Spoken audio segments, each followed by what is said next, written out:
Assalamualaikum warahmatullahi wabarakatuh. Perkenalkan, saya Puja Prasika dengan NIM L1A019013, Program Studi Manajemen Sumber Daya Pelayaran Fakultas Perikanan dan Ilmu Kelautan Universitas Jenderal Sudirman. Di sini saya akan menjelaskan 5 acara praktikum laboratorium dasar-dasar oceanografi. Di antaranya 1. Salinitas, 2. Temperatur, 3. Miniatur gelombang, 4. Densitas, 5. Cahaya dan kekeruhan.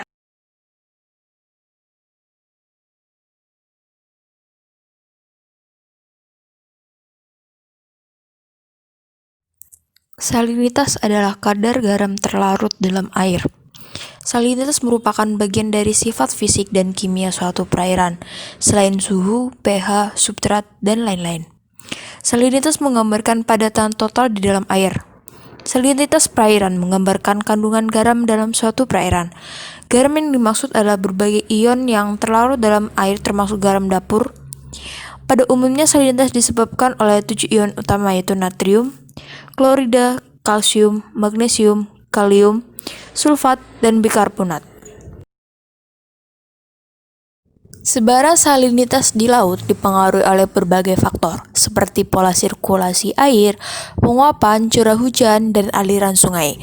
Perbedaan nilai salinitas air laut juga dapat disebabkan terjadinya pengacauan atau mixing akibat gelombang laut ataupun gerakan massa air yang ditimbulkan oleh tiupan angin.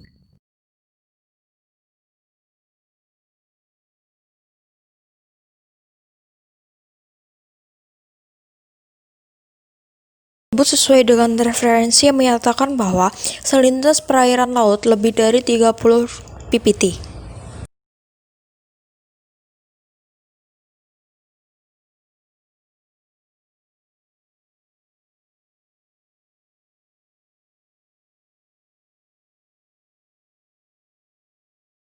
Suhu merupakan parameter fisik yang berperan dalam mengendalikan kondisi ekologis perairan. Perubahan suhu biasanya dapat mempengaruhi proses fisik, kimia, dan biologi yang terjadi dalam kolom air. Secara biologi, setiap organisme air memiliki kisaran toleransi suhu tertentu bagi kehidupan masing-masing, misalnya untuk pertumbuhan. Selain itu, peningkatan suhu juga akan mempengaruhi aktivitas metabolisme, respirasi, reaksi kimia, dan lain-lain.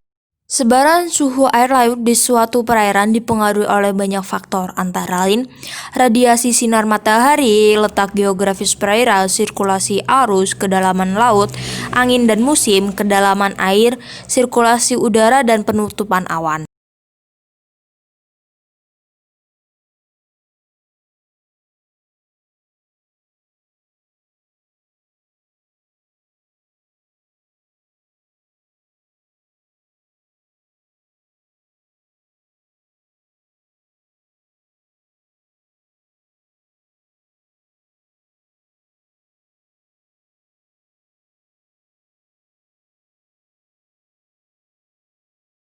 Berdasarkan praktikum yang telah dilakukan, diperoleh hasil bahwa suhu sebesar 13 derajat Celcius.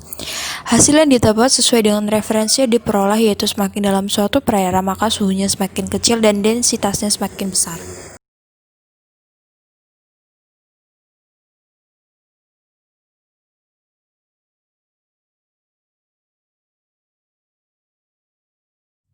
Gelombang adalah pergerakan naik turunnya air dengan arah tegak lurus permukaan air laut yang membentuk kurva atau grafik sinusoidal. Gelombang disebabkan oleh angin. Angin di atas lautan mentransfer energinya ke perairan, menyebabkan riak-riak, alun atau bukit, dan berubah menjadi apa yang kita sebut sebagai gelombang. Angin yang tertiup di atas permukaan laut merupakan pembangkit arus dan pembangkit utama gelombang. Sifat-sifat gelombang dipengaruhi oleh faktor angin yaitu 1.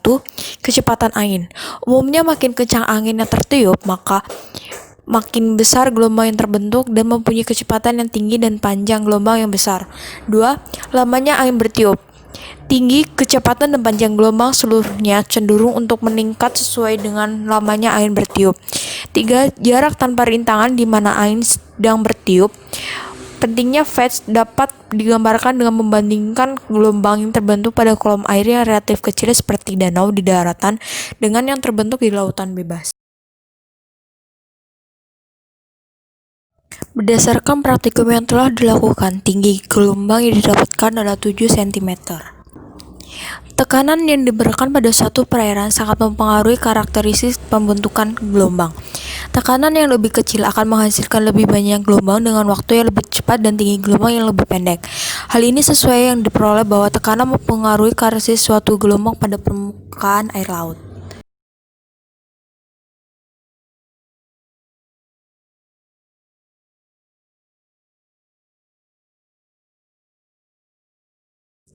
Densitas atau massa jenis adalah pengukuran massa setiap satuan volume benda. Semakin tinggi massa jenis suatu benda, maka semakin besar pula massa setiap volumenya. Massa jenis rata-rata setiap benda merupakan total massa dibagi dengan total volumenya. Sebuah benda memiliki massa jenis lebih tinggi akan memiliki volume yang lebih rendah daripada benda bermassa sama yang memiliki massa jenis yang lebih rendah. Faktor-faktor yang mempengaruhi densitas antara lain yaitu suhu, salinitas, tekanan, massa benda, dan volume benda.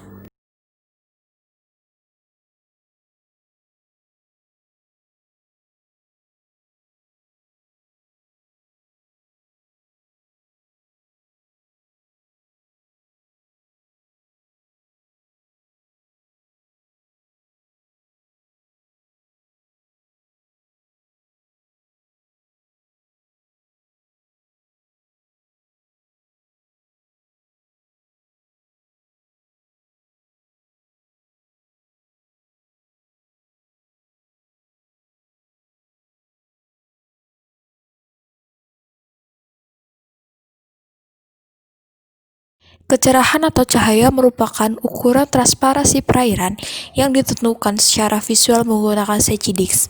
Nilai kecerahan dinyatakan dalam satuan meter. Nilai ini sangat dipengaruhi oleh keadaan cuaca, waktu pengukuran, kekeruhan, dan padatan tersuspensi, serta ketelitian orang yang melakukan pengukuran. Kekeruhan disebabkan oleh adanya bahan organik dan anorganik yang tersuspensi dan terlarut, maupun bahan anorganik dan organik yang berupa plankton dan mikroorganisme lain. Kekeruhan perairan berpengaruh terhadap penetrasi cahaya yang masuk ke dalam kolom air karena cahaya mempunyai peranan penting bagi organisme perairan seperti algae yang membutuhkan cahaya matahari dalam proses fotosintesis. Oleh karena itu, bila terjadi kekeruhan, maka penetrasi cahaya matahari ke permukaan dan bagian yang lebih dalam tidak berlangsung efektif akibat terhalang oleh zat padat tersuspensi, sehingga fotosintesis tidak berlangsung sempurna. Selain itu, penetrasi yang kurang pada air yang keruh mempengaruhi kedalaman habitat tumbuhan air yang dapat menyebabkan kematian.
Berdasarkan praktikum yang telah dilakukan, diperoleh hasil bahwa Penambahan konsentrasi tepung 2 sendok. Intensitas cahaya yang terlihat sejauh 7 cm. Penambahan konsentrasi tepung 4 sendok. Intensitas cahaya yang terlihat sejauh 5 cm. Sedangkan penambahan konsentrasi tepung 6 sendok. Intensitas cahaya yang terlihat sejauh 3 cm. Dapat disimpulkan bahwa semakin keruh suatu perairan, maka intensitas cahaya yang masuk akan semakin kecil. Hal ini sesuai dengan referensi yang diperoleh bahwa menurut Maturbox, kekeruhan suatu perairan berpengaruh terhadap penetrasi cahaya masuk ke dalam kolom air. Demikian praktikum laboratorium dasar-dasar oceanografi. Semoga bermanfaat. Wassalamualaikum warahmatullahi wabarakatuh. Dadah! Fly,